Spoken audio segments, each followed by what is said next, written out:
एक जंगल में एक चालाक बंदर और एक वफादार कुत्ता रहते थे। दोनों अच्छे दोस्त थे, लेकिन बंदर को शरारतें करने की आदत थी। एक दिन दोनों को बहुत जोर की भूख लगी। जंगल में घूमते घूमते उन्हें एक रोटी मिली। कुत्ते ने कहा, दोस्त, इसे आधा आधा बांट लेते हैं। बंदर बोला, नहीं, मैं बराबर बांटना जानता हूं। उसने रोटी तोड़ी, लेकिन जानबूझकर एक टुकड़ा बड़ा और एक छोटा बना दिया। कुत्ते ने पूछा, यह बराबर नहीं है? बंदर मुस्कुराया और बोला, कोई बात नहीं, मैं इसे ठीक कर देता हूं।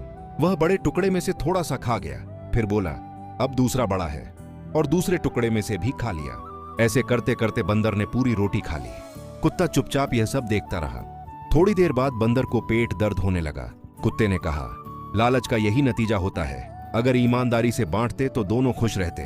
बंदर को अपनी गलती समझ आ गई और उसने कुत्ते से माफी मांगी।